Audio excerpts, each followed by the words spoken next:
mga tao ang pinakamatalinong nilalang ng Diyos dito sa mundo. Kaya marapat na sa atin magmula ang inisyatibong rumespeto sa lahat ng nilalang na merong buhay. Ikaw kabarangay, mapagmahal ka ba sa hayop? Dear Papa Dudut, ang sabi ng paborito kong teacher noong high school, ang buhay daw natin sa mundo ay mayahalin tulad sa isang paglalakbay, kung saan ay walang katapusang landas ang ating tatahakin bago tayo dumating sa ating kamatayan. At sa bawat landas na ating daraanan ay meron tayong makikilala na magiging bahagi ng ating buhay. Malaki man o maliit ang parte na kanilang gagampanan. Bago ko ipagpatuloy ang pagbabahagi ng aking kwento, pabati muna ng isang magandang tanghali sa mga bumubuo ng Barangay Love Stories. Tawagin niyo na lamang po ako sa pangalang Pabian, avid listener at kabarangay from GMA Cavite. Isa akong private employee at nasa edad 40 na. Ang kwento na ibabahagi ko ay tungkol sa pagmamahal ko sa mga hayop. Bata pa lamang ay palagi na akong nag-uuwi sa bahay namin ng mga ligaw na tuta o kuting, dahilan para madalas magalit sa akin ang nanay Cynthia ko. Magsisimula ang aking kwento taong 2006, nasa 22 years old na ako at graduating sa kolehiyo.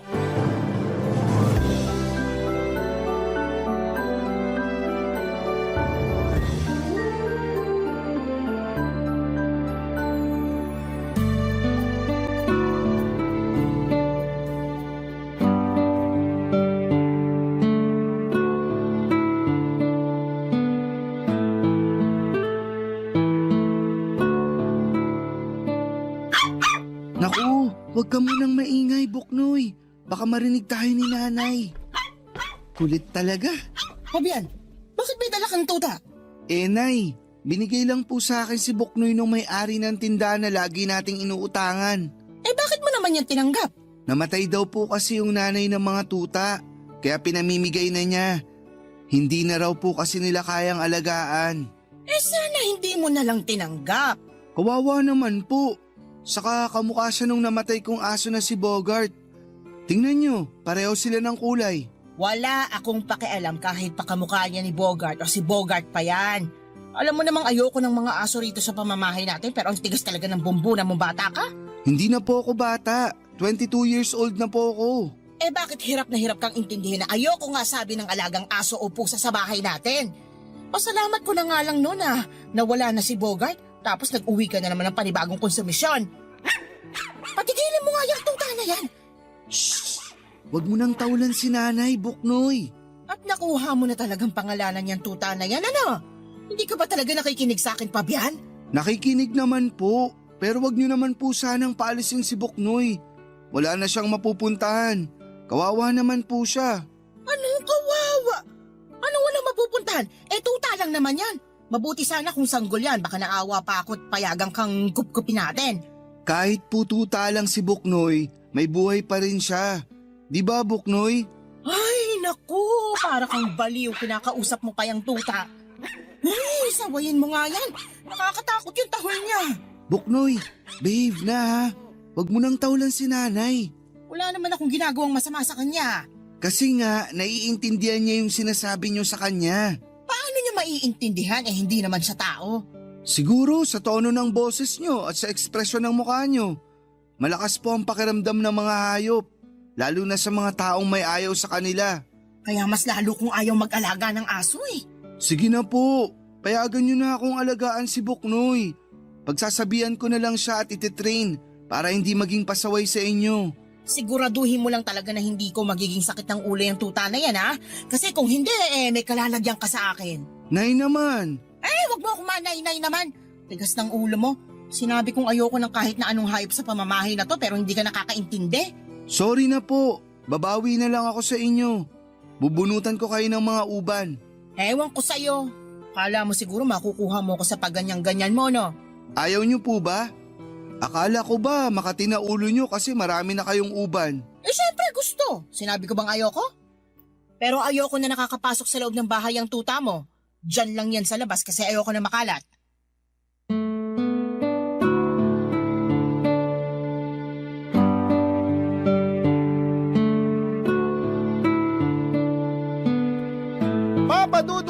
Hindi mahiling mag-alaga ng kahit na anong hayop ang nanay ko. Makalat daw kasi lalo na kapag naglalagas ang balahibo at kung saan-saan umiihi at dumudumi. Mapanghirin daw, ginagalis kaya pati siya ay nangangati. Magastos din, alagain pa.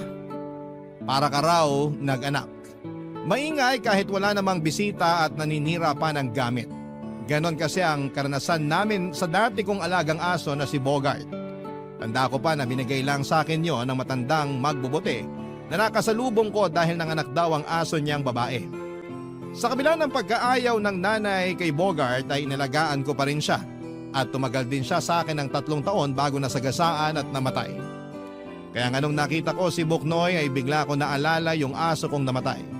Pareho kasi silang kulay itim at puti, parang patse sa balat na parang baka ang itsura. Pero yung pagkaitim ni Buknoy ay hindi lang sa katawan niya kundi meron din sa ulo at mukha na nakakorting maskara.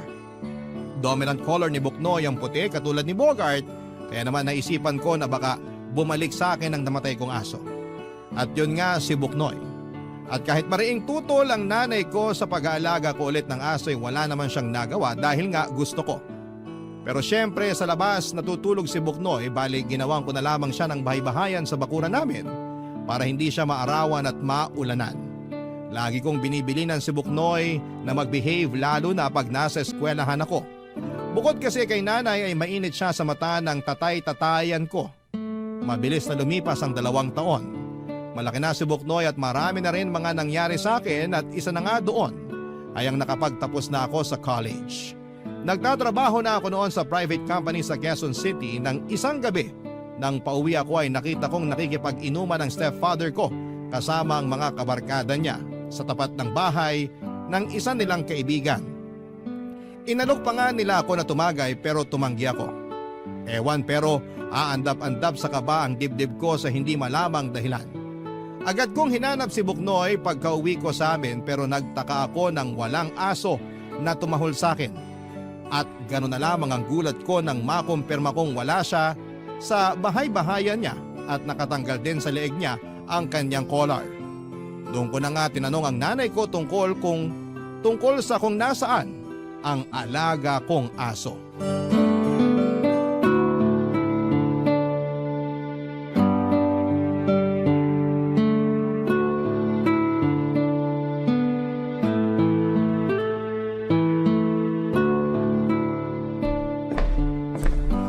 Nay, nakita niyo po ba si Buknoy?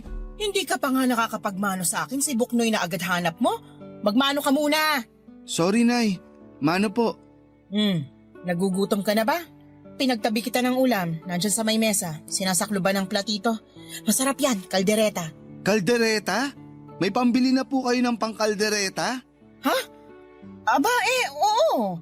Dumilihensya yung tatay mo kasi wala ka pa namang binibigay na sweldo. Kasusweldo ko lang po, Nay. Sa katapusan pa ako ulit sa sweldo. Ang tagal naman. Buti na lang talaga masarap pa yung ulam natin ngayon. Hindi niyo pa po sinasagot kung nasaan si Buknoy. Bakit ba kasi sa akin mo hinahanap yung aso mong yon? Kasi kayo po yung nandito sa bahay natin. Malamang sa inyo ko siya hahanapin. Kasi Ano pong nangyari kay Buknoy? wala na. Binenta na ng tatay mo dun sa kaibigan niya. Binenta?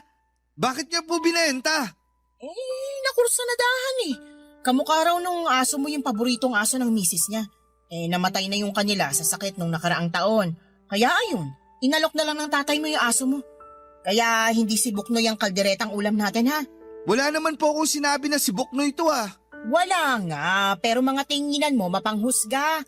Baboy yan. Binili ko sa palengke nung binigyan ako ng tatay mo ng pera. Pero bakit niyo po inayahan na ibenta ni tatay si Buknoy? Hindi niyo man lang ba siya pinigilan? Pinigilan naman. Sinabi ko na aso mo yun at dapat magpaalam muna sa'yo kaso hindi nakinig yung tatay mong yun. Pupuntahan ko po siya. Lagot siya sa akin. Ano? Hoy Pagyan! Wag mong gagawin yan! At bakit po hindi? Dapat malaman ni tatay na mali yung ginawa niya. Aso ko si Buknoy at hindi ko siya binebenta. Kilala mo naman yung tatay mo, di ba? Pumapatol yon kahit kanino, lalo na pag napasukan ng alak ng sistema. Kaya kung ayaw mong malumpo at gumapang sa semento habang putok ang labi at naliligo sa sarili mong dugo, pumirmi ka na lang dito sa bahay natin. Pero Nay, kailangan ko hanapin si Buknoy. Kailangan ko siyang mabawi dun sa bumili sa kanya. Ang alam ko, lumuwas na sa Maynila yung nakabili kay Buknoy. Bumisita lang naman yun dito sa atin eh. Hindi ko na alam kung saan sila nakatira kaya wala na rin saysay na hanapin mo pa yung aso mo. Tsaka aso lang naman si Buknoy. Hindi naman siya tao kaya huwag ka na mag-aksaya ng lakas. Palibhasa, hindi kayo ang nag-alaga at nagmahal kay Buknoy kaya ganyan kayo makapagsalita. Hindi niya kailangan maging tao para mahalin. Ay, basta. Para sa akin, aso lang si Buknoy kaya hindi ko siya pag-aaksaya ng panahon na hanapin pa. Magpasalamat ka na lang kasi napakinabangan natin siya. Kumita tayo, di ba? Ayan, may masarap tayong ulam dahil sa kanya. Tsaka, dog lover naman yung nakabili sa aso mo. Nangako siyang aalagaan niya si Buknoy. Hirap sa'yo, masyado ka madrama. Pangarap mo ba mag-artista? Kairita ka.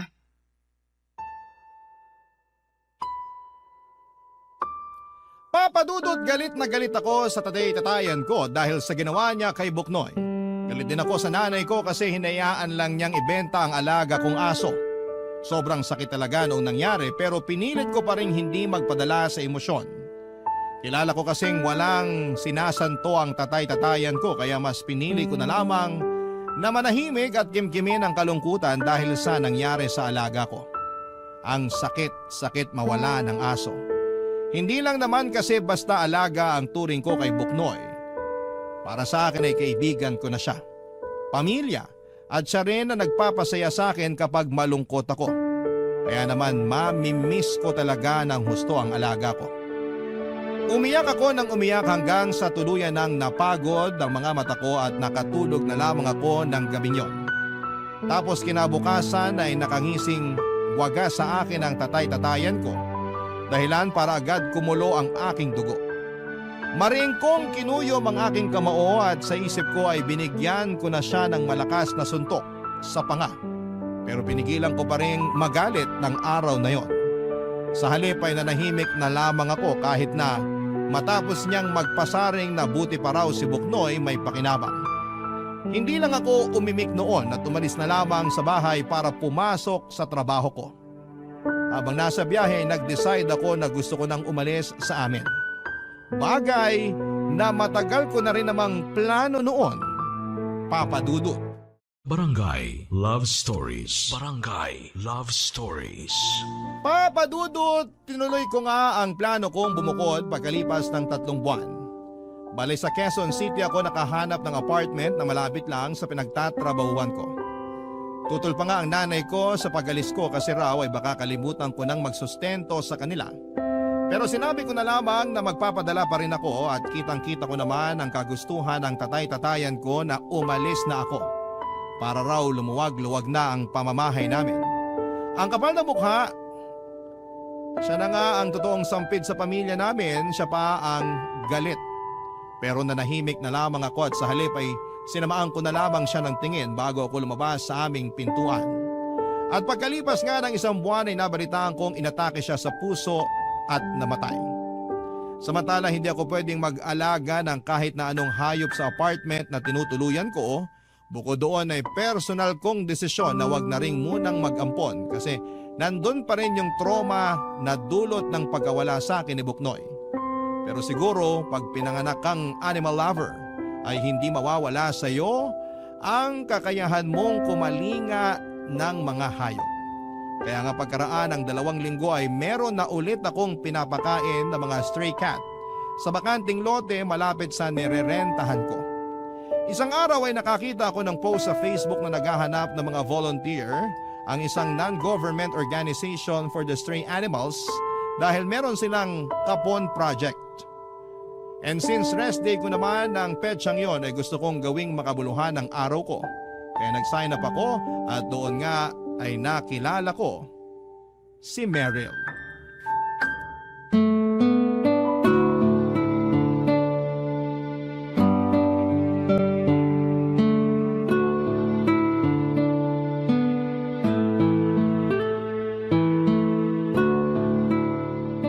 Hi, Meryl, tama?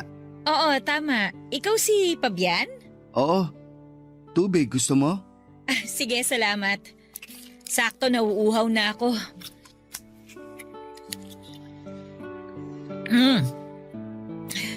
Salamat Salamat dito sa tubig. Welcome. Pwede bang makipagkwentuhan muna since break time naman? Oo, pwede.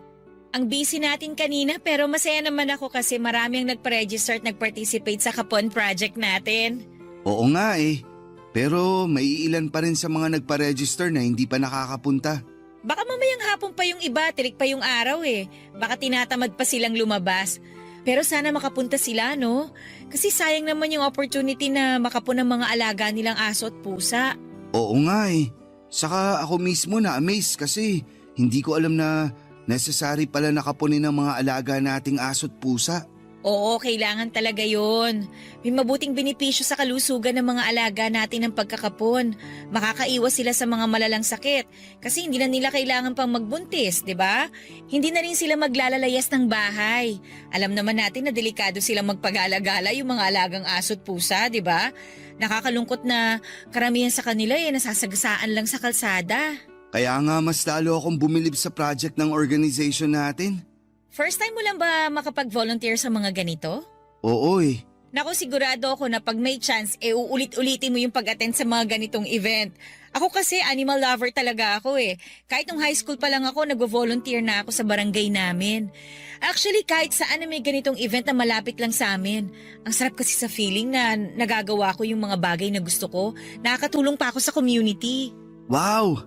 Dahil sa sinabi mo, lalo akong na-inspire na mag-volunteer. Diba? Ang fulfilling. Oo nga eh. Saka katulad mo, animal lover din ako. Ay talaga ba? Oo. May mga stray cat nga akong pinapakain malapit sa apartment na nirerentahan ko. Hindi ko kasi sila pwedeng kupkupin dahil bawal. Baka palayasin ako ng landlord namin. May mga tao talagang ganun, ayaw sa mga hayop kasi raw marumi, maingay, makalat. Pero deserve rin nilang tratuhin ng maayos, alagaan at mahalin. Wala naman silang pinagkaiba sa mga tao eh. Parehong may buhay at damdamin.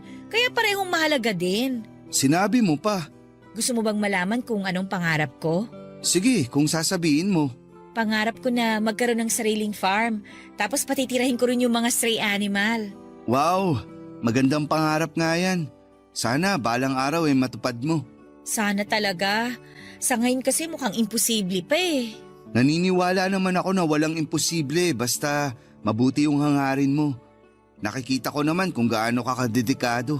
Pakiramdam ko kasi pinanganak ako para ibahagi sa mga hayop yung pagmamahal na meron ako. Hindi katulad natin, wala silang kakayahang magsalita para masabi na nahihirapan na sila, nasasaktan na sila o kaya naman napapagod na. Mabilis talagang natutunaw ang puso ko pag may nakikita akong mga aso o pusa sa lugar namin na sinasaktan, sinasabuyan ng kumukulong tubig kasi nagnakaw daw ng ulam. Hindi naman nila yung gusto eh. Gutom lang sila. Kesa naman saktan, pakainin na lang nila, di ba?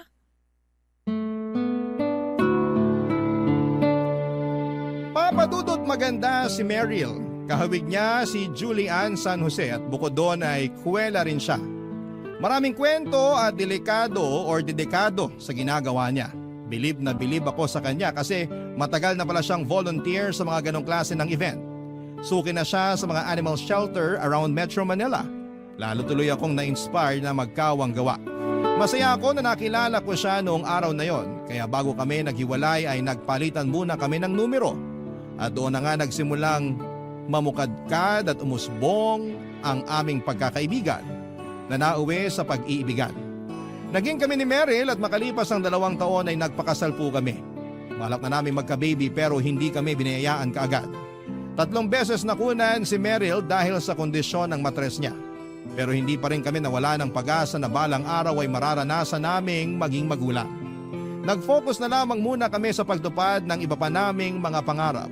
Katulad na lamang ng pagkakaroon ng sariling bahay at natupad naman yon makalipas ang 3 taon.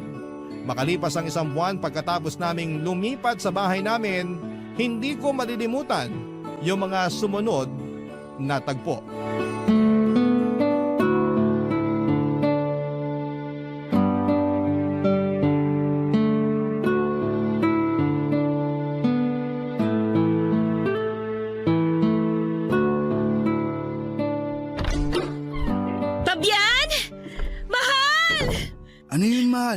May nangyari ba?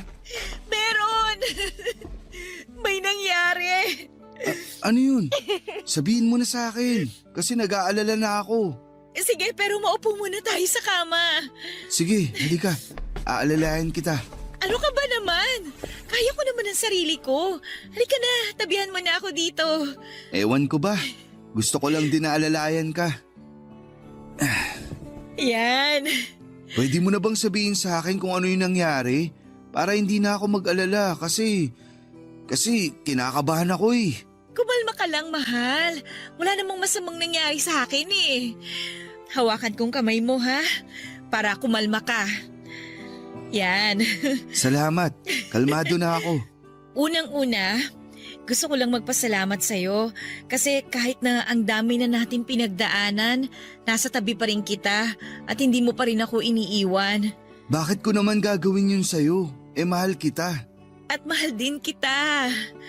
Naisip ko lang na maraming mag-asawang naghihiwalay kasi hindi magkaanak yung babae. Sa totoo lang, ayaw na rin naman kitang mahirapan pag nagbubuntis ka. Lalo't mababa yung tsansa na maisilang mo ng buhay at ligtas ang baby natin sakaling makabuo tayo. Anong ibig mong sabihin, mahal? Naisip ko na hindi ko na lang pipilitin na magkaanak tayo kasi mas hindi ko kakayanin na malagay naman sa alanganin ang buhay mo. Huwag mo sanang masamain ha. Gusto ko pa rin naman na magka-baby tayo. Pero kung palagi namang nasa hukay ang isa mong paa pag nagbubuntis ka't nakukunan, mas mabuti pang wag na lang nating pilitin. Sa totoo lang, natouch ako dyan sa sinabi mo. Naiisip mo kasi yung kapakanan ko. Salamat, mahal, ha? Walang anuman. Kaya nga nag-decide na akong sumailalim sa vasectomy para hindi ka na nahihirapan, mahal. Kahit na na-appreciate ko yung gusto mong mangyari, pwede bang makiusap muna ako na ipagpaliban mo muna? Huwag ka muna magpa-vasectomy. Ayos lang naman, pero bakit? Kasi buntis ako. Buntis ka? Oo! At gusto ko pa rin na ituloy pa rin natin to. Malay mo, ito na pala yung hinihintay natin na anak na sa wakas ay ibinigay na sa atin ng Panginoon. Oo, sige mahal. Subukan pa rin natin. At sana nga tama ka na siya na ang anak na para sa atin. Mahal na mahal ko kayo ng magiging anak natin. Mahal na mahal ka rin namin. Salamat sa pagiging mabuting asawa sa akin at tatay sa magiging anak natin.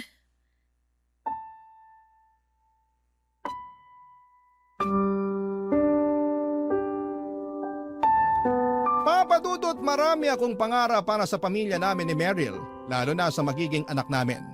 Kaya malaking biyaya talaga na sa wakas ay dininig ng Panginoon ang panalangin namin gabi-gabi na magkaroon ng supling. Nangako kami ni Meryl sa isa't isa na aalagaan namin ang aming anak at iyon na nga ang ginawa namin. Iningatan ng asawa ko ang pagbubuntis niya. At ako naman ang tumutok sa pag-aalaga sa kanya, Papadudot. Dahil nga masela ng pagdadalang tao ni Meryl ay kinailangan niyang umalis sa kanyang trabaho. Nangako ako sa asawa ko na gagawin ko ang lahat upang mabigyan sila ng magandang kinabukasan ng aming anak. Kaya nga nagtrabaho ako ng mabuti habang hindi isinasaalang-alang ang kapakanan ng misis ko. Ako pa rin ang kasakasama niya sa pagpapacheck up at kung hindi talaga pwede ay pinakikiusapan namin ang kapatid niya na nasa malapit lang din, nakatira para samahan siya. At makalipas nga Papadudot ang 9 na buwan, ay isinila nga ni Meryl ang aming baby boy. Barangay Love Stories. Barangay Love Stories. Papadudot abot langit ang pasasalamat ko sa may kapal dahil sa dagdag na miyembro ng aming pamilya nang isilang ang aming anak. Masasabi kong masarap sa pakiramdam ang maging isang ama at yun ang bagay na hindi ko ipagpapalit sa kahit na anong bagay sa mundo. At dahil nga first time parents kami ni Meryl ay masasabi kong nahirapan kami, lalo na sa mga unang buwan ng anak namin. Tapos nagka-postpartum pa ang misis ko, kaya extra effort, love and care talaga ang ibinigay ko hindi lang sa aming anak kundi na rin sa asawa ko. Kaya lang, nung 3 buwan na ang baby namin ay may nangyaring hindi namin lubos na inaasahan. Mahimbing noon ang tulog niya bago kami mag-decide ni Meryl na matulog na rin. Pero hindi katulad ng mga nagdaang gabi sa loob ng 3 buwan na yon. Hindi kami ginising ng iyak ng aming anak. Umaga na kaming nagising at nakita naming tulog pa rin ang baby namin. Pero gano'n na lamang ang gulat at kilabot naming mag-asawa nang lapitan namin siya at titigan. Kulay talong na ang baby namin at wala ng buhay. Sa palagay ko, base sa nakita kong itsura ng anak namin, ilang oras na siyang hindi humihinga.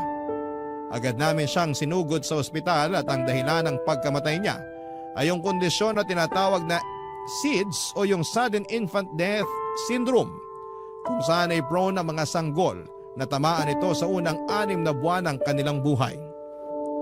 Madalas nangyayari ang SIDS sa pagtulog at hindi rin alam ng mga eksperto ang sanhi nito. Wala itong senyales at malimit lamang itong iniuugnay sa mga kondisyong medikal tulad ng walang kakayahan ng isang sanggol na magising mula sa pagkakahimbing o biglang pagbaba ng level ng oxygen sa utak at pagtaas naman ng carbon dioxide sa kanyang dugo. Kahit na masakit, kahit na mahirap mawala ng anak ay nanatili pa rin kaming matatag ni Meryl. Pero minsan ay meron talagang araw at gabi na mas mahirap. Nakakatampo lang din kasi pinatikim lang sa amin ang pakiramdam na maging magulang tapos ay babawiin din naman pala siya. Pero sa huli ay nagpapasalamat pa rin naman kami dahil kahit paano ay naranasan namin ang isa sa mga pinakamasayang pakiramdam sa buong mundo.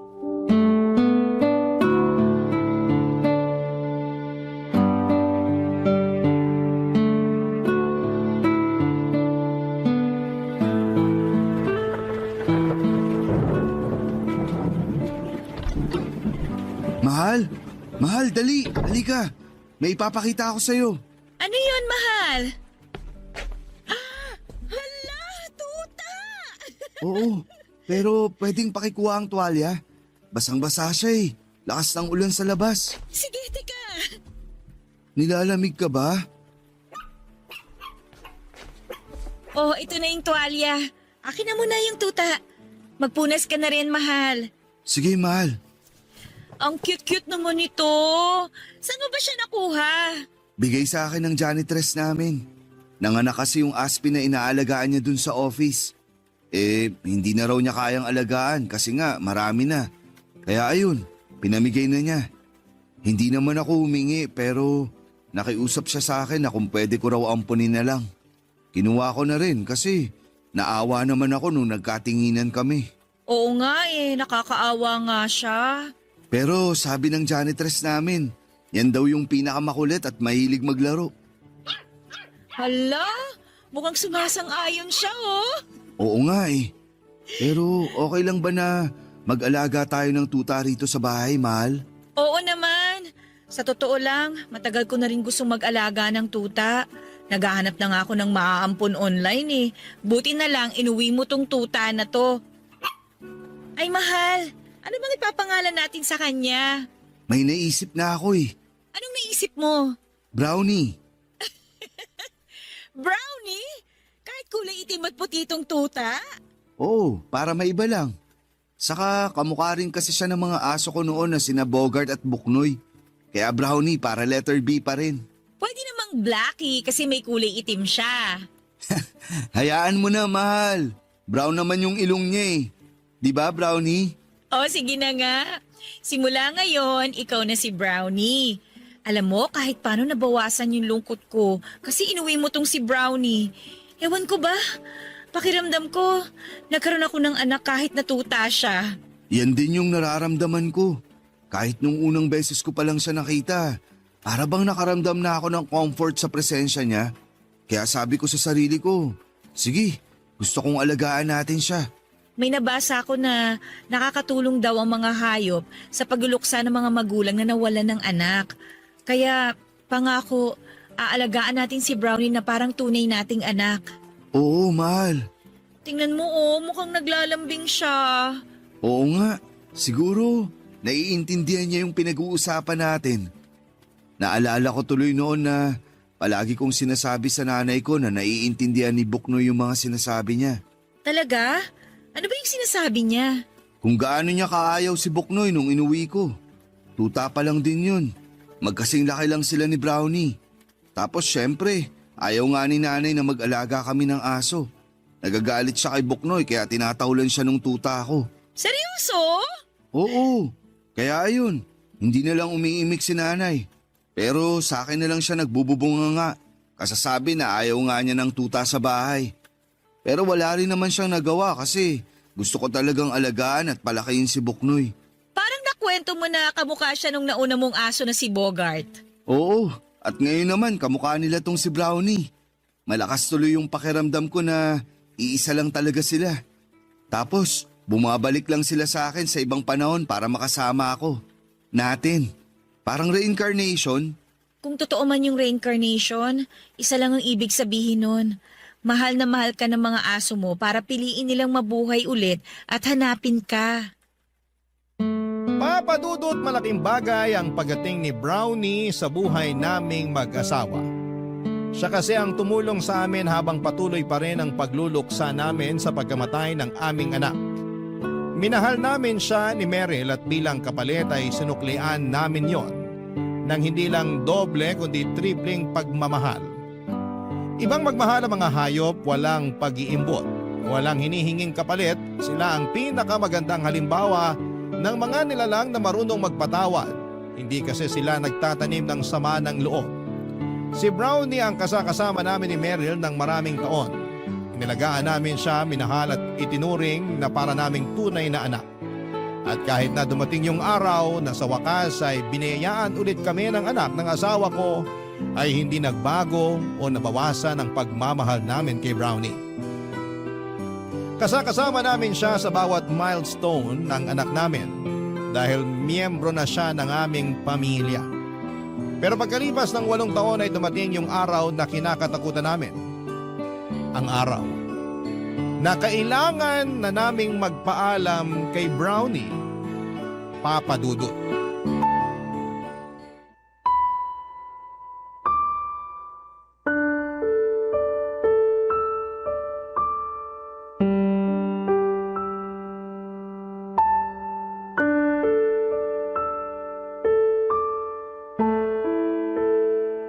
Opo, salamat po. Mahal, anong sabi ng vet? Hindi na raw nila magagamot si Brownie. Kailangan na raw natin siyang puntahan doon para magpaalam. Hindi ko kaya. Ayoko mawala si Brownie sa atin, mahal. Ayoko rin naman na mawala siya sa atin pero malala na yung sakit niya at hindi na rin siya kayang pagalingin ng gamot. Ginawa na raw nila ang lahat pero kumalat na talaga yung cancer sa katawan ni Brownie. Kaya ano? Kaya nagsuggest sila na patulugin na lang si Brownie. Ayoko. Ayokong patulugin si Brownie, mahal. Hindi ko kaya mawala sa atin yung aso. Ako rin naman pero wala na tayong magagawa. Hirap na yung alaga natin. Inangina na siya. Siguro pinipilit na lang niyang lumaban at idilat yung mga mata niya pag nakikita at naririnig niya yung boses natin. Pero yung totoo, pagod na siya, mahal. Ayoko mawala sa atin si Brownie. Ako rin naman eh. Mahal na mahal ko yung asong yun. Pero kailangan nating tanggapin na hanggang dito na lang talaga yung buhay niya. Bakit kasi maiksi lang ang buhay ng mga aso? Sana mas matagal pa natin silang makasama. Ang unfair tuloy.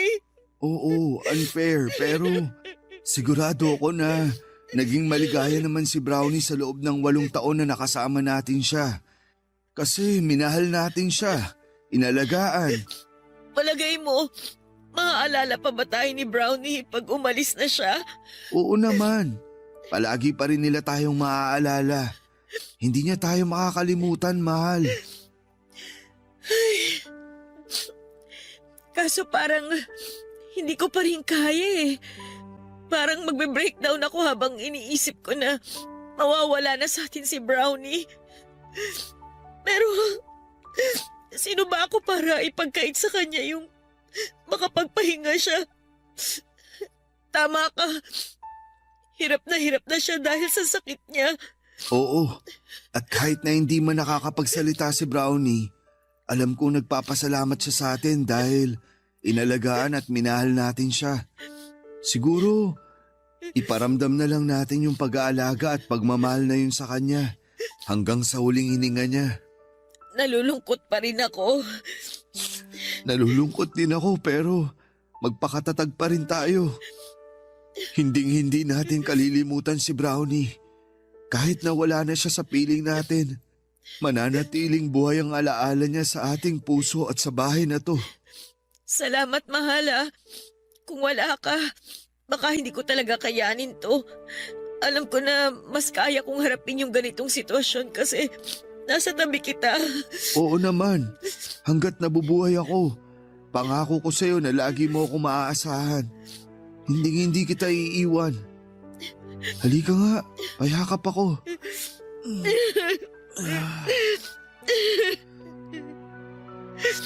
Kumusta ang pakiramdam mo?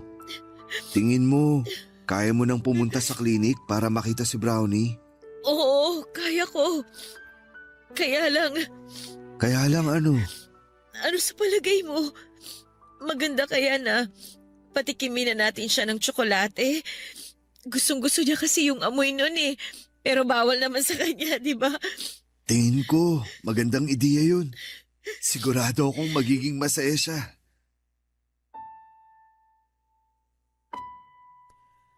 Papadudot na diagnose na may lymphoma si Brownie at mabilis na kumalat ang cancer cells sa katawan niya. Dahilan para manghina ito, papadudot. At sa loob lang ng 4 na buwan simula nang malaman naming may cancer siya, ay hindi na bumuti ang kalagayan niya. Sa huli ay nag-decide na lamang kami ni Meryl na patulugin na ang pinakamamahal naming alaga upang matapos na ang paghihirap niya. At hanggang sa huling hininga ni Brownie ay pinaramdam namin sa kanya kung gaano namin siya kamahal. Mahirap mawala ng mahal sa buhay, tao man yan o alagang hayop. Pero parte talaga ng buhay natin ang kamatayan. At papadudot wala tayong magagawa kundi ang tanggapin yon ng maluwalhati sa ating puso.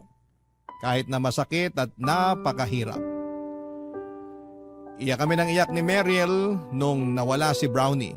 Pero alam namin na mananatili siyang buhay sa aming mga puso.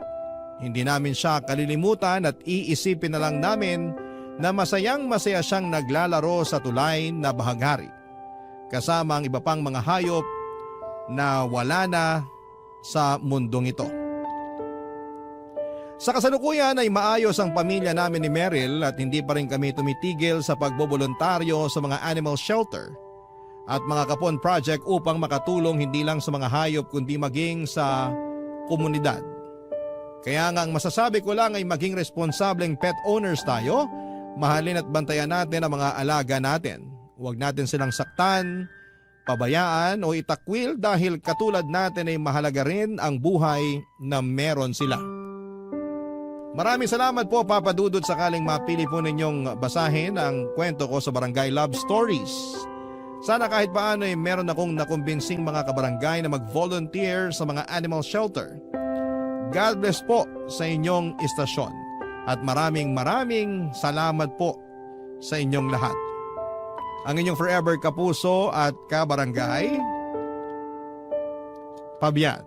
Pag nagkaanak na tayo ay malaki talaga ang magbabago sa ating buhay. Kasama na doon yung maisasantabi natin ang mga bagay na tipikal nating ginagawa noong dalaga pa tayo at binata. Ikaw kabarangay, handa ka na bang maging magulang? Dear Papa Dudut, good day po sa inyo at sa mga kabarangay na tulad ko. Nakikinig na talaga ako ng Barangay Love Stories simula nung pandemic. Natenga na lang kasi ako sa bahay namin noong nagka-baby ako at naging home baker. Masaya naman ako sa ginagawa ko dahil nakadiskubre ako ng bagong talent sa sarili ko. At grateful din naman ako na naaalagaan ko ang anak ko at nagiging present sa bawat milestone ng buhay niya. Kaya lang ay may mga bagay pa rin akong hinahanap-hanap gawin. Kagaya na lamang ng pagsosolo travel. Kung ilalarawan ko kasi ang sarili ko, may pagka-adventurous ako. Pero bago ang lahat ay tawagin niyo na lamang po ako sa pangalang Ina. 30 years old at isang full-time mom. May anak na akong 4 na taon sa kinakasama kong si Edwin. Hindi pa kami kasal kasi ako mismo ang umurong nung nagaya siya nitong taon lang. May dahilan ako at yon ang gusto kong ikwento sa programa ninyo kaya ako sumulat. Pero bago ang lahat ay bumalik muna tayo noong October 2024 kung saan ay mas ramdam ko na yung matinding pagod bilang nanay sa anak namin. At madalas ko nga yung sabihin sa nanay, cells ako.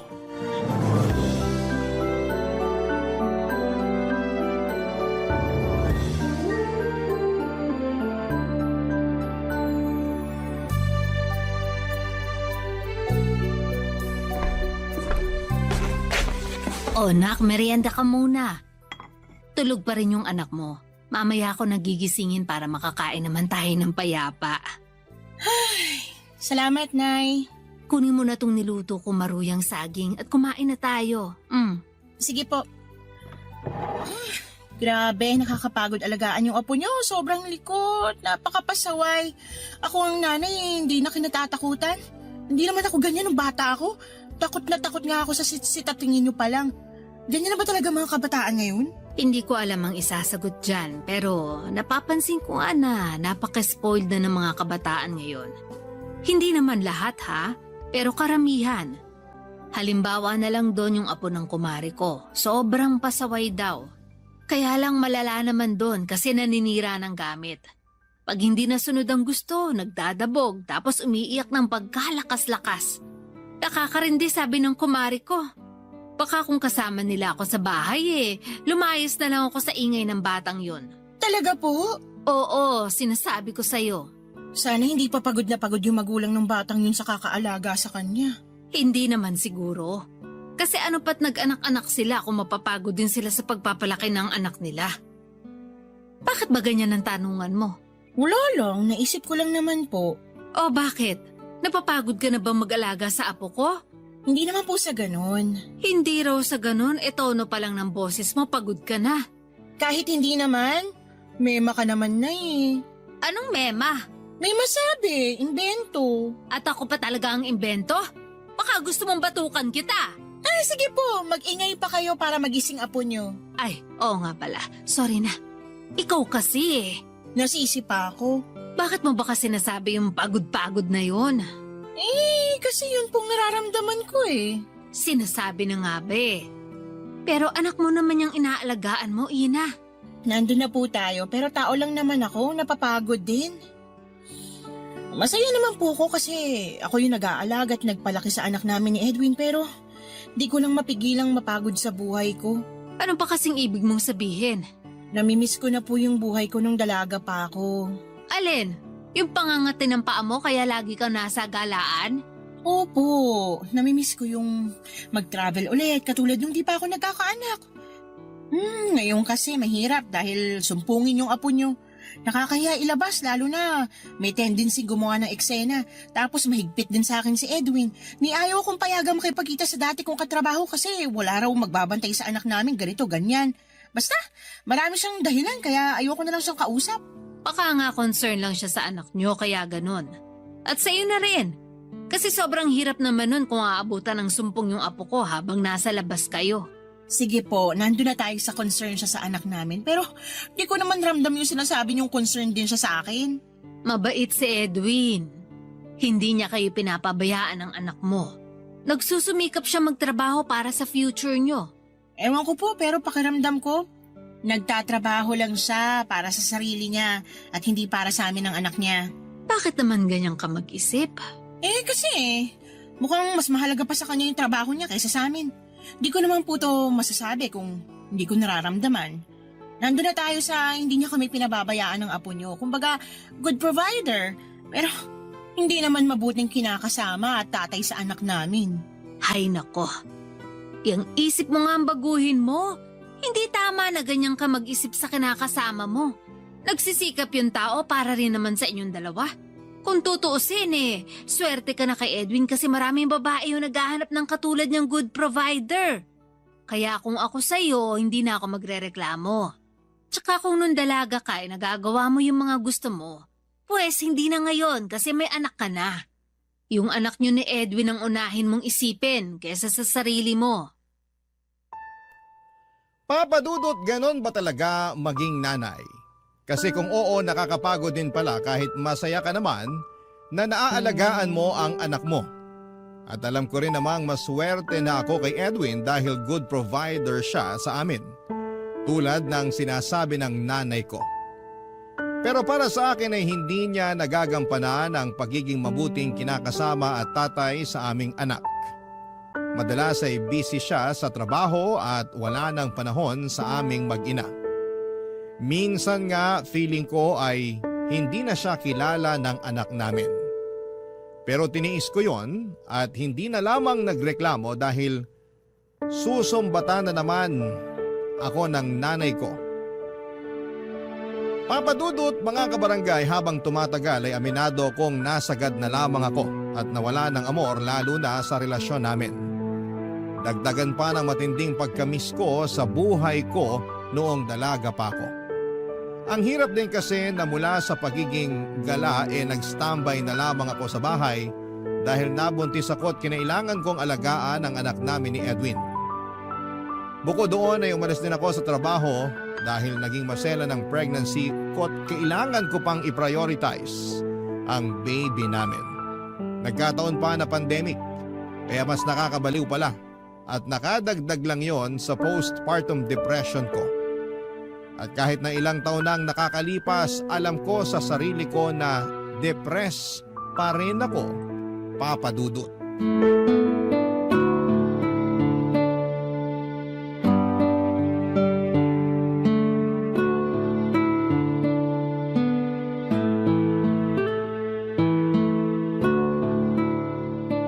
Bakit hindi mo yata ginagalaw yung pagkain mo? Wala akong gana. Wala kang gana? Ikaw naman nagluto niyang ulam natin. Hindi ko naman paborito yung ulam. Ikaw lang naman nag-request niyan kaya niluto ko. Pambira. Ano na lang uulamin mo kung ayaw mo niyan? Hindi na lang ako kakain. Diba? Sabi ko nga wala akong gana eh. May sakit ka ba? Wala.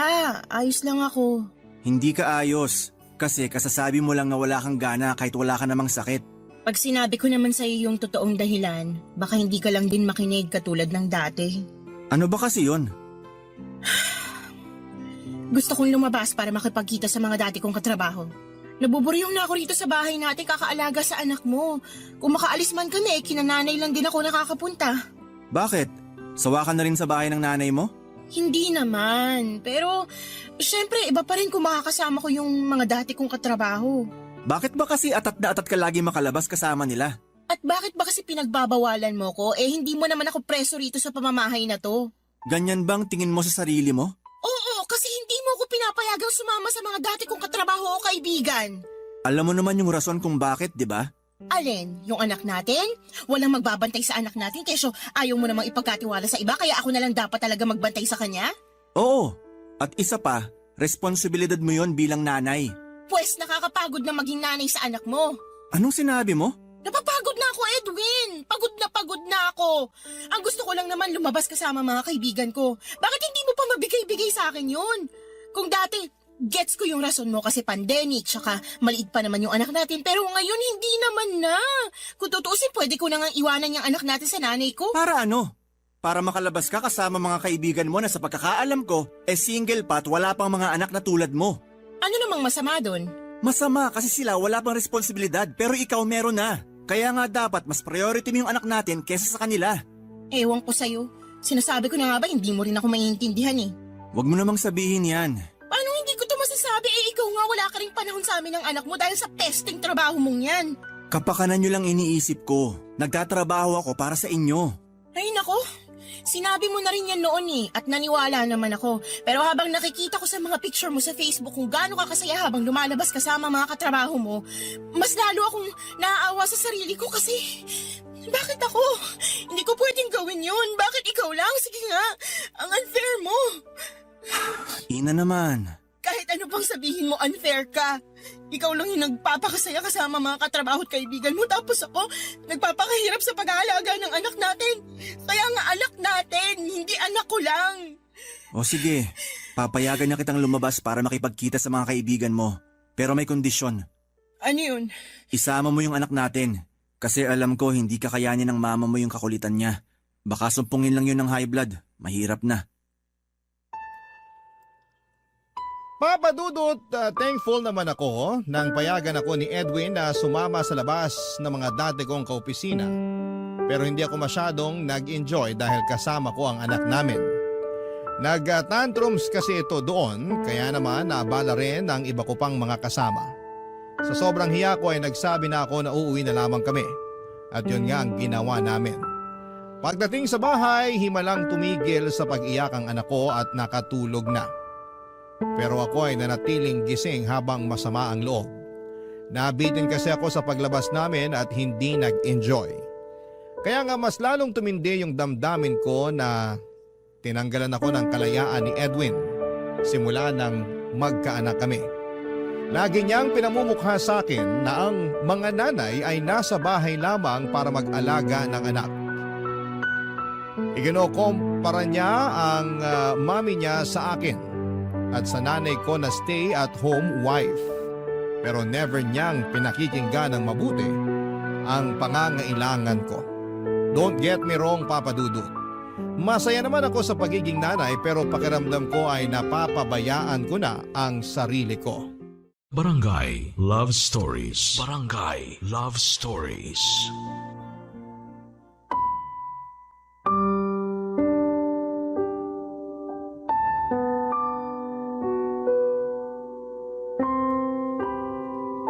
Papa Dudut, lalo lang ako nagkaroon ng hinanakit kay Edwin kaya naman madalas akong umuwi sa bahay ng nanay ko.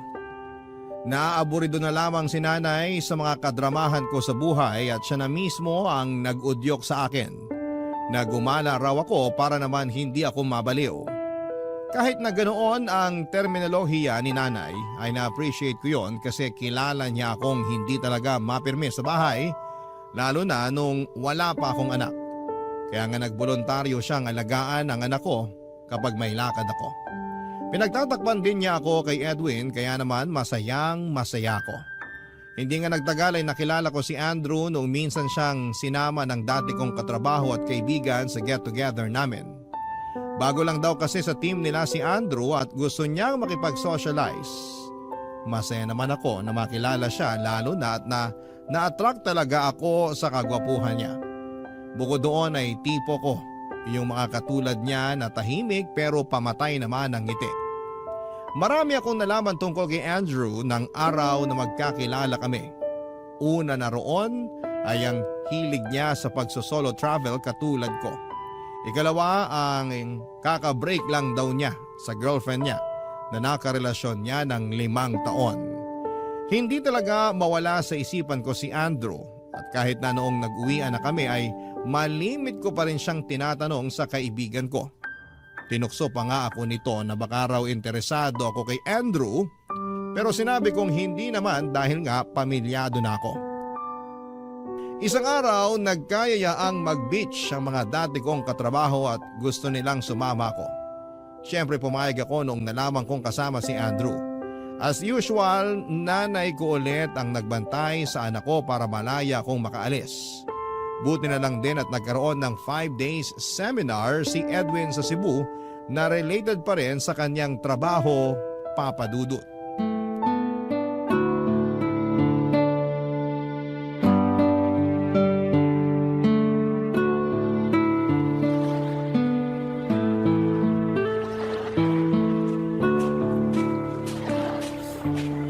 Hi, Andrew.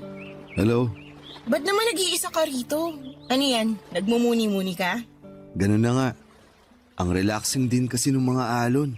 Tapos sakto, malapit na mag-sunset. Oo nga no. Kung ganon, pwede ba ako tumabi sa'yo? Oo naman. Sige, upo ka. Salamat.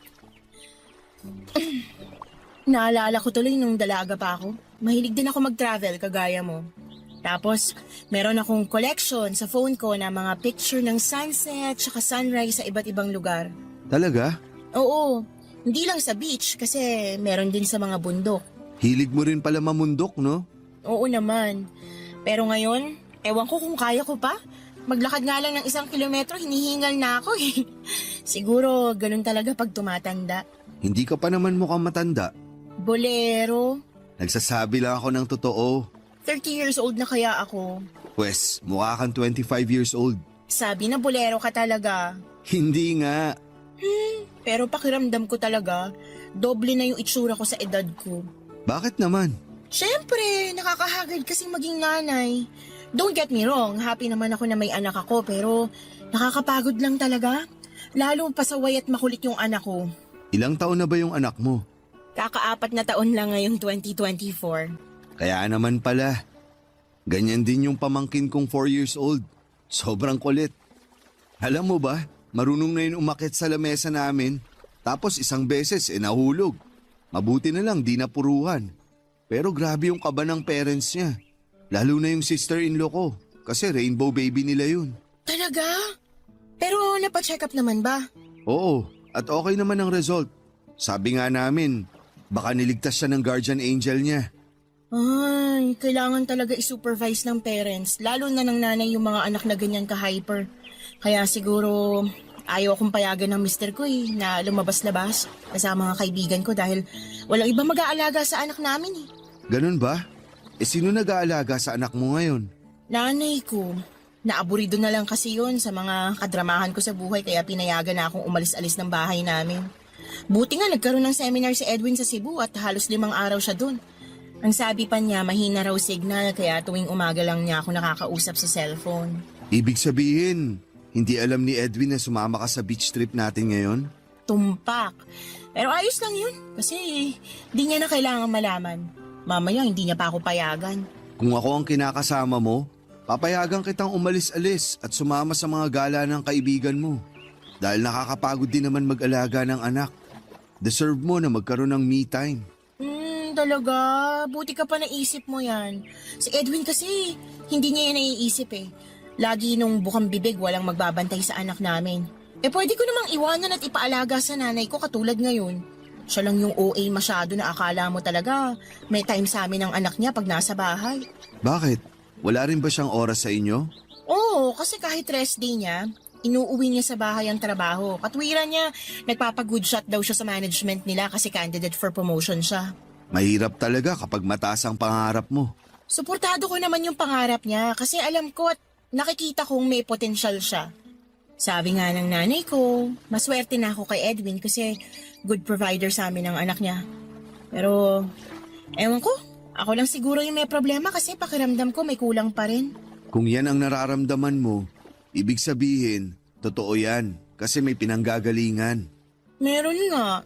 Yun ang sabi ko na pagka-busy niya sa trabaho at halos wala na ring panahon sa amin ng anak niya.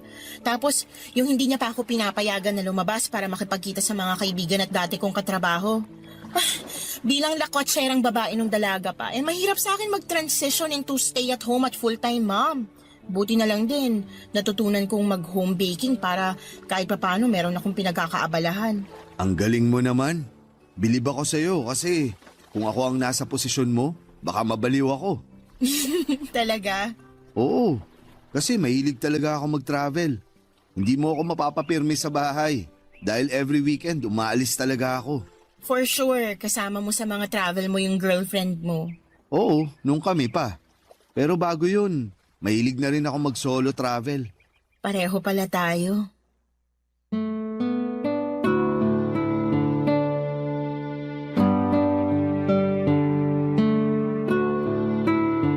Papadudod sobrang saya ko dahil sa kwentuhan namin yon ni Andrew. Pakiramdam ko ay nakilala ko siya ng husto. At yun na nga papadudod ang naging daan para unti-unti kaming maging panatag sa isa't isa. 2 araw at 1 gabi lang ang beach trip namin. Mabuti na lang dahil busy pa rin sa trabaho ang kinakasama ko. Kaya wala talaga siyang ideya kung nasaan ako.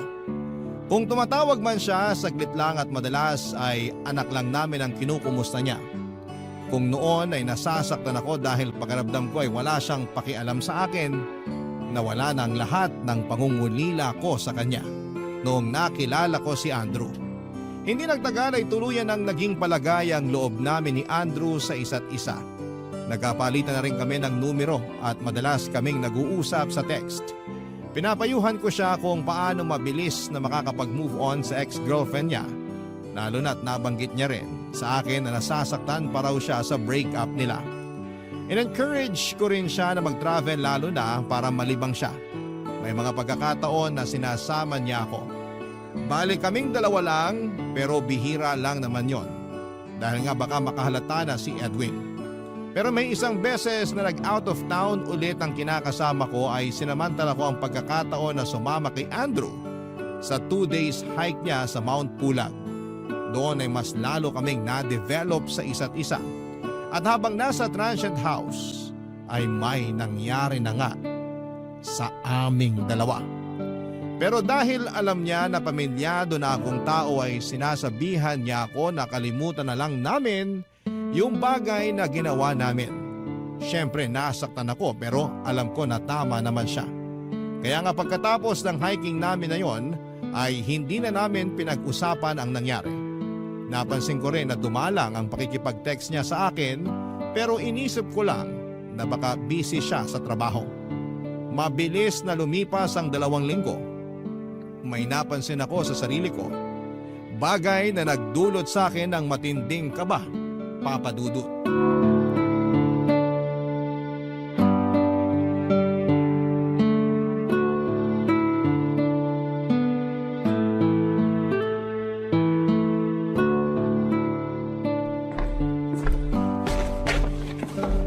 O nak, merienda mo.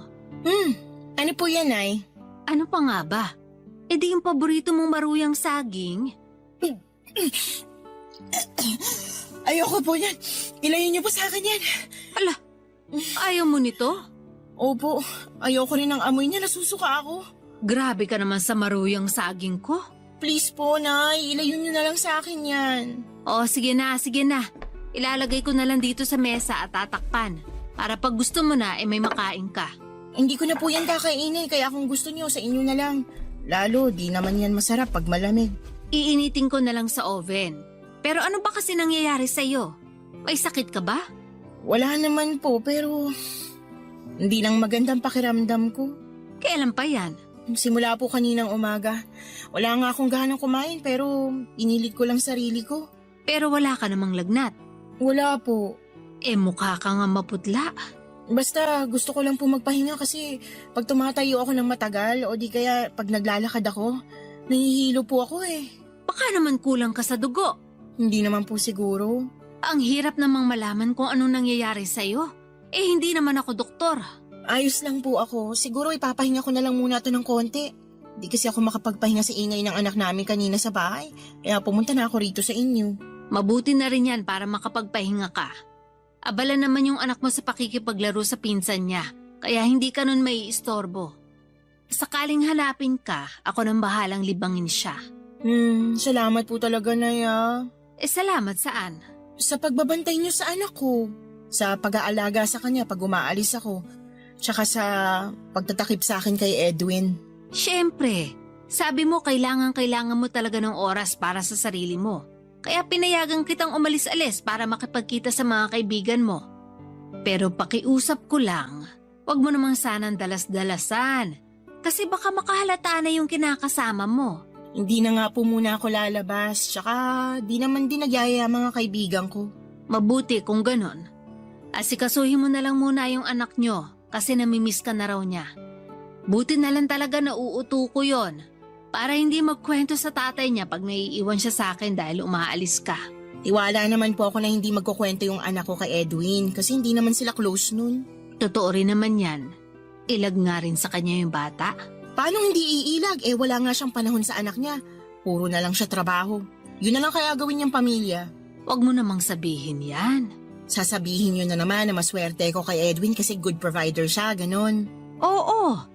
Ewan ko ba naman kasi sa'yo. Bakit iniisip mo pa rin na unfair sa'yo si Edwin? Hindi niya naman kayo pinapabayaan. Iba pa rin kapag may quality time siya sa pamilya namin. Anong malay ko? Dinadahilan niya lang yung trabaho niya sa pagkabisi niya. Yun pala, may iba na siyang inaatupag. At ano namang ibig mong sabihin? Alam niyo na po yun. Santisima ka namang babae ka. Huwag mo nga pag-isipan na masama yung kinakasama mo. Sorry po, di ko lang mapigilan. Kung ano-ano kasing pumapasok sa kokote mo.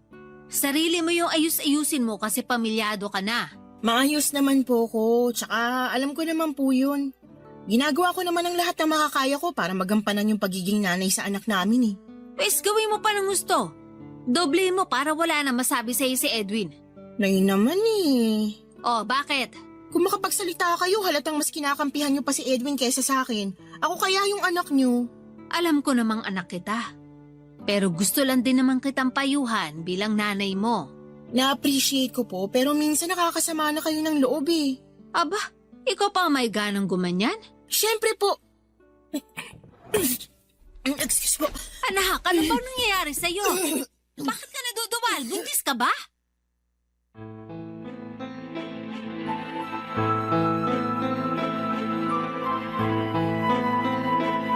Papadudot in denial pa ako na baka tama nga si nanay tungkol sa pagbubuntis ko.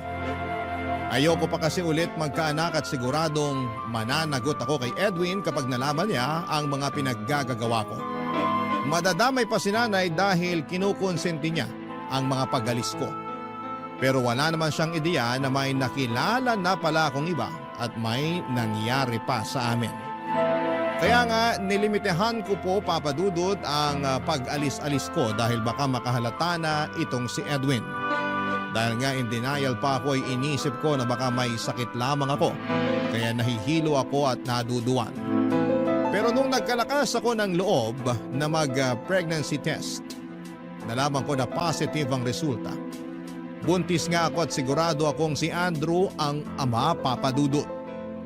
Gulong-gulo ang isipan ko ng mga panahong yon. Naiyak na lamang ako dahil sa takot at frustration nang malaman ko ang kinahinatnan ng paglalaro namin ng apoy. Sinisisi ko rin ang sarili ko dahil nagpadalos-dalos ako ng mga desisyon kaya sinisingil na ako ng tadhana bilang kabayaran sa mga nagawa kong kasalanan, sa mga nagawa kong kapusukan, papadudot. Barangay Love Stories. Barangay Love Stories. Papadudot, alam kong hindi ko maitatago habang buhay ang ipinagbubuntis ko. Kaya naman nag-isip ako ng paraan kung paano ko sosolusyonan ang problema ko. Doon ko na nga naisip na bakit ako lang mag-isa ang namumroblema samantalang dalawa kami ni Andrew na gumawa ng batang dinadala ko. Nag-decide ako na ipaalam sa kanya ang sitwasyon ko at umaasa ako na tutulungan niya akong mag-isip ng plano kung paano malulusutan ang pagbubuntis ko. Pero bigla na lang naglaho na parang bula itong si Andrew. Dahil hindi na siya nag-reply sa mga chat at text ko, tinanong ko na siya sa kaibigan ko na katrabaho niya. Doon ko napag-alaman na nag-resign na pala si Andrew sa pinagtatrabahuhan nila. Ayon pa nga sa chismis, may magandang offer daw ito sa abroad na matagal nang hinihintay. At nung sa wakas ay nabigyan na siya ng pagkakataon ay agad-agad siyang umalis sa pinagtatrabahuhan niya. Ganon na lamang ang kaba ko kasi aalis na si Andrew ng bansa. Samantalang kailangan niya pang malaman ang pagbubuntis ko.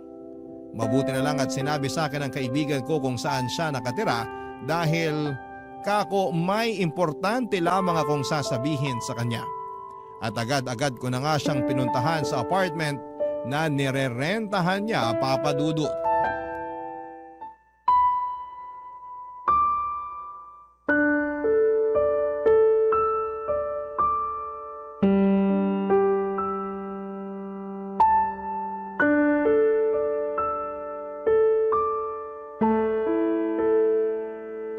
Pagkaubos mo dyan sa lunch mo, iatid na kita sa sakayan. Andrew naman, wag mo naman akong paalisin agad. Ano pa bang gagawin mo rito sa apartment ko? Kita mong nag-iimpake na ako ng mga gamit ko kasi malapit na yung flight ko. Yun nga ang rason kaya kita pinuntahan dito eh. Nataranta ako nung nalaman kong nag-resign ka na raw sa trabaho nyo. Mas lalo lang nadagdagan yung takot ko na baka hindi kita maabutan pag umalis ka na. At bakit? Ano bang kailangan mo sa akin? Malaki kasi may kailangan kang malaman. Ano ba yun? Pero pwede bang huminahon ka muna? Sa tono mo kasi parang naiirita ka na.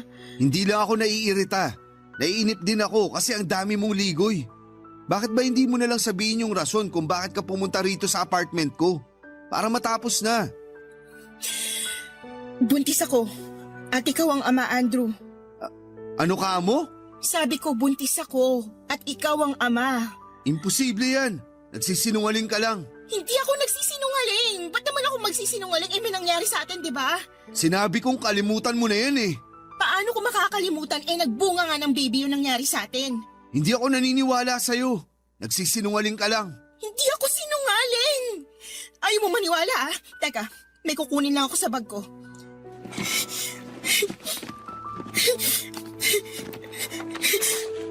Ultrasound ko yan. Galing sa OB nung nagpa-check up ako kahapon. Sabi dyan buntis ako. Ayan nga yung heartbeat ng bata. Tingnan mo. Ayoko. Hindi pa rin ako naniniwala sa'yo. Kasi may kinakasama ka.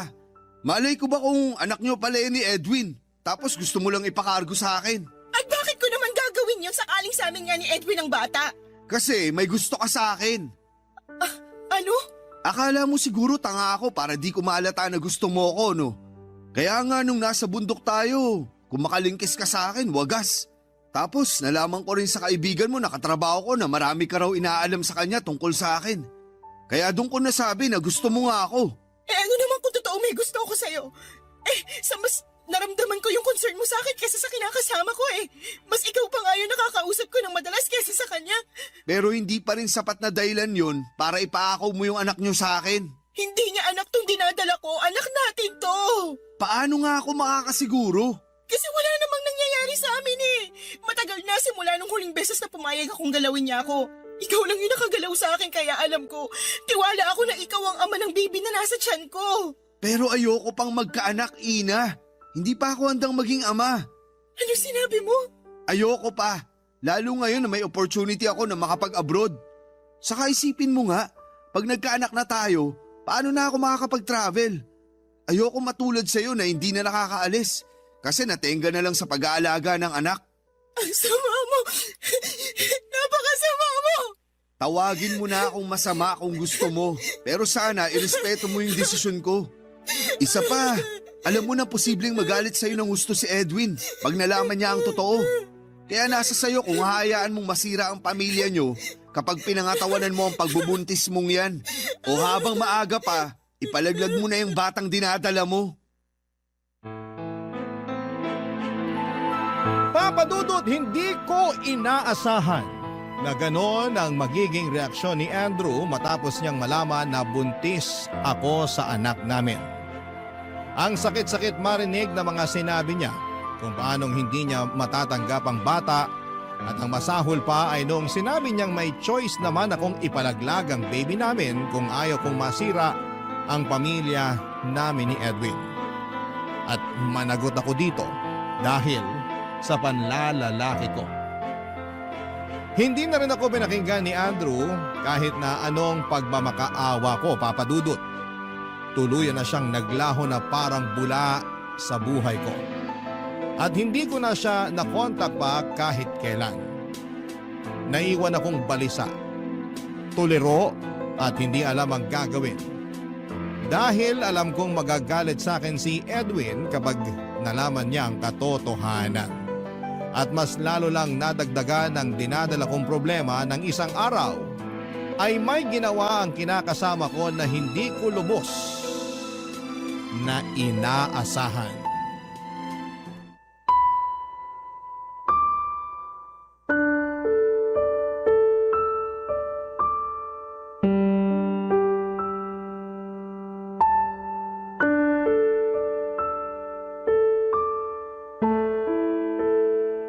Will you marry me?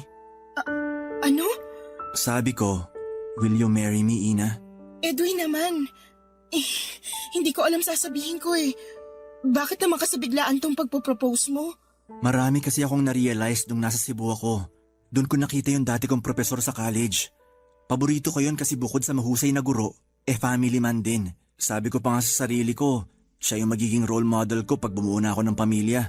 Talaga? Tapos ano pang nangyari? Nag-usap kami. Kinumusta niya ako at nalaman niya na pamilyado na ako. Pero nalungkot siya nung sinabi ko na hindi pa tayo kasal. Bakit naman? Sagrado kasi sa kanya yung kasal. Kaya pinayuhan niya ako na kung sigurado na ako na ikaw ang gusto kong makasama habang buhay, pakasalan na kita. Alam mo, matagal-tagal ko na rin napag-isipan na mag-propose sa'yo. Hindi pa lang ako nagkakalakas ng loob kasi Kasi hindi ka pa sigurado sa akin, ganun ba? hindi naman sa ganon. Para sa akin, ganun na rin yon. Siguro kung di mo pa nakita at nakausap yung dati mong professor, di ka rin magkakalakas ng loob na mag-propose eh. Hindi ka ba nakikinig? Matagal ko na rin namang iniisip na pakasalan ka. Kahit bago pa kami magkita at magkausap ng dati kong propesor. Nasa plano ko na talaga pero di ko palang nagagawa kasi busy pa ako sa trabaho. Anong magbabago kung sakaling magpakasal tayo? Ano? Para sa akin kasi wala. Magiging asawa mo lang ako, dadaling ko yung apelyido mo, at mas magkakaroon ka lang ng rason para kontrolin ako. Ano ba yung sinasabi mo? Totoo naman ah. Pag naging asawa mo na ako, mas pagbabawalan mo na akong makihalubilo sa mga kaibigan ko. Lalo na kapag nabuntis ako, kaya bakit pa ako magpapakasal sa'yo? Kaya nga magbabago na ako. Kasi kasama yun sa mga narealize ko nung malayo ako sa inyo ng anak natin. Gusto ko nang maging mabuting tatay sa kanya at kinakasama naman sa'yo. Ewan ko pero sana noon mo pa yan ginawa. Bakit? Huli na ba ang lahat? Hindi naman sa ganun. Hindi sa ganun pero yun yung pinaparamdam at pinapakita mo sa akin. Sabihin mo nga, mahal mo pa ba ako? Oo naman. Mahal din kita. Kaya sana maniwala ka sa akin na gusto ko nang magbago. Bigyan mo pa ako ng pagkakataon na patunahin sa'yo at sa anak natin yung bagay na yun. Please, Ina. Pumayag ka na magpakasal sa akin. Pwede bang pag-isipan ko muna? Ang alin? Ang pagpapakasal sa akin? Oo, kasi basta kung talagang mahal mo ako, maiintindihan mo kung bakit ko tatanggihan muna yung alak mong kasal. Pinipilit kong intindihin. Pero ang sakit pala. Pasensya ka na, Edwin. Okay lang naman. Lalo karapatan mo namang tumanggi kung hindi mo naman gusto. Hindi naman sa hindi ko gusto. Hindi pa lang ako handa, kaya sana bigyan mo ako ng panahon. Pero hanggang kailan? Hindi ko alam. Huwag mo na lang alamin kasi malalaman mo rin naman yung sagot ko. Sige, kung yan yung gusto mo mangyari. Hindi pa lang naman kita magiging asawa pero magkasama pa rin naman tayo sa iisang bubong, di ba? Tungkol sa bagay na yan, gusto ko sanang umuwi muna kina nanay. Ina naman! Bakit? Please, respetuhin mo na lang yung desisyon ko. Nakikiusap ako sa'yo para rin naman to sa ikakabuti natin eh. Pasensya ka na ulit kung hindi ako handang maging asawa mo. Papadudot, tulad ng napagkasunduan ay umuwi muna kami ng anak namin sa bahay nila nanay. Palaisipan din sa kanyang rason kung bakit gusto kong dumistansya kay Edwin, lalo na hindi naman kami nagkaroon ng matinding pagtatalo. Pero para sa akin ay tama lang ang ginawa kong paglayo sa kinakasama ko dahil nga nag-alinlangan pa akong magpakasal sa kanya. At lalo na may ipinagbubuntis ako na hindi naman siya ang ama. Habang nasa bahay ako ni nanay ay sinubukan ko pa rin makontak si Andrew. Pero hindi na talaga niya sinasagot ang mga mensahe ko. Tuluyan na lamang ako nawala ng pag-asa na pananagutan niya ang ipinagbubuntis ko. Lalo lang ding nadagdagan ng frustration ko dahil hindi ko naman maitatago ng matagal ang bata sa sinapupunan ko. Kaya nga sumulat ako ngayon sa programa ninyo upang humingi ng payo kung ano nga ba ang dapat ko pong gawin. Sana'y matulungan ako ng mga kabarangay natin. Hanggang dito na lamang po ang sulat ko at umaasa akong mapili po ninyong i-ere sa inyong programang Barangay Love Stories. God bless and more power sa inyong istasyon. Ang inyong forever, kapuso at ka-barangay, Ina.